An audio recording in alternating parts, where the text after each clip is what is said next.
High বন্ধুরা, কেমন আছেন? আজ আবার একটা নতুন ভিডিও নিয়ে চলে এসেছি মার্কেট নিয়ে আমার ভিউ আপনাদের সঙ্গে শেয়ার করার জন্য।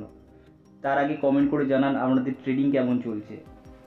আজ আপনাদের সাথে 3টে স্টক নিয়ে আলোচনা করব।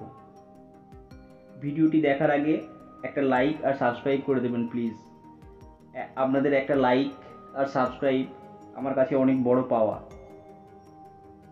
চলুন মার্কেট কেমন চলছে দেখে নিই। লাস্ট ভিডিওতে আমি আপনাদেরকে বলেছিলাম সামনের কয়েকটা ট্রেডিং সেশনের মধ্যেই Nifty all time high hit করবে, আর সেটা এপ্রিলের ফার্স্ট ট্রেডিং সেশনেই হয়েছে, কিন্তু সাস্টেন করেনি। এই রেজিস্ট্যান্স লাইনটা ব্রেক করে সাস্টেন করাটা খুব ইম্পর্টেন্ট। আর এখান থেকে যদি সেলিং প্রেসার আসে তাহলে আমরা 22,100 যে সাপোর্ট জোনটা আছে এটা আমরা দেখতে পারি। ব্যাঙ্ক নিফটির ইন্ডেক্স চার্টটা দেখে নিয়ে চলুন। ব্যাঙ্ক নিফটি 47,400-তে যে রেজিস্ট্যান্স জোনটা ছিল সেটি আজকে ট্রেডিং সেশনে ব্রেক করে, আর আজকে পুরো ট্রেডিং সেশনটাই 47,400-র উপরে সাস্টেন করে। এখান থেকে নেক্সট যে রেজিস্ট্যান্স জোন আছে 48,200, নেক্সট কিছু ট্রেডিং সেশনে এই 48,200 টাচ করতে দেখতে পারি ব্যাঙ্ক নিফটিকে। এবার 3টে স্টক নিয়ে আমার ভিউ আপনাদের সাথে শেয়ার করব। এই ট্রেডগুলো এই উইকেই অ্যাক্টিভ হতে পারে, তাই স্টকগুলি আপনারা আপনাদের ওয়াচ লিস্টে অ্যাড করে রাখুন। চলুন স্টকগুলো দেখে নিই। ফার্স্ট স্টকটি হলো ইন্ডুস টাওয়ার। এই স্টকটি রেজিস্ট্যান্স লাইনের খুব কাছেই আছে। 2021-এ একবার ট্রাই করেছিল রেজিস্ট্যান্স লাইন ব্রেক করার, কিন্তু পারেনি। আবার 2024-এ একবার ট্রাই করতে যাচ্ছে। এখান থেকে যদি বাইং অপরচুনিটি খোঁজেন তাহলে এই যে রেজিস্ট্যান্স লাইন আছে এটা ব্রেক করে যদি 4 to 5% ওপরে সাস্টেন করে তাহলে এন্ট্রি করা যেতে পারে। যদি রেজিস্ট্যান্স লাইন ব্রেক করে নিচে চলে যায় তাহলে এই স্টকটি উইক হয়ে যাবে। এটা টার্গেট যদি ক্যালকুলেট করেন তাহলে নেক্সট রেজিস্ট্যান্স যেটা আছে 450-এ রেজিস্ট্যান্স একটা আছে, এটি পর্যন্ত, এই রেজিস্ট্যান্স পর্যন্ত 30 to 40% রিটার্ন আপনারা এক্সপেক্ট করতে পারেন। তবে এটি বেশ কয়েক মাস চলতে পারে এই ট্রেডটা। নেক্সট যে স্টকটির কথা আপনাদেরকে বলবো সেটা হলো ব্যাঙ্ক অফ মহারাষ্ট্র। এটা 13 বছরের একটা ব্রেকআউট দিতে যাচ্ছে উইথ হাই ভলিউম। গ্রিন ক্যান্ডেলে অনেক বেশি ভলিউম আছে। এটার রিজলিউশন পয়েন্ট 700-তে আছে, যার খুব কাছেই ট্রেড করছে।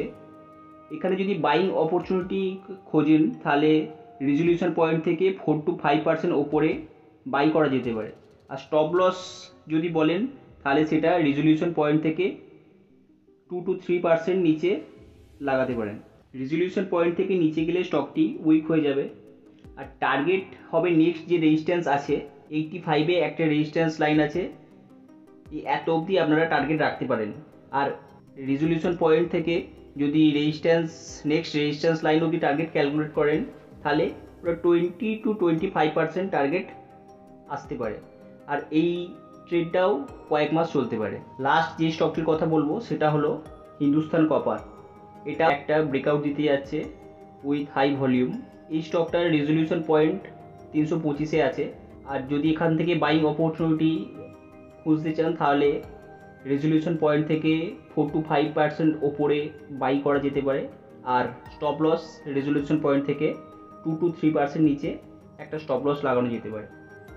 আর এখানে যদি টার্গেট ক্যালকুলেট করেন তাহলে নেক্সট যে রেজিস্ট্যান্স লাইন আছে 445-এ, রেজলিউশন পয়েন্ট থেকে রেজিস্ট্যান্স লাইন অবধি প্রায় 30% রিটার্ন আপনারা এক্সপেক্ট করতে পারেন।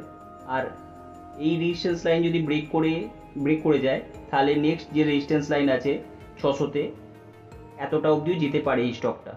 তাই পেশেন্স রাখুন আর হোল্ড করুন। আজ এইটুকুই। আমার অ্যানালিসিস আপনাদের কেমন লাগলো সেটা কমেন্টে জানাবেন।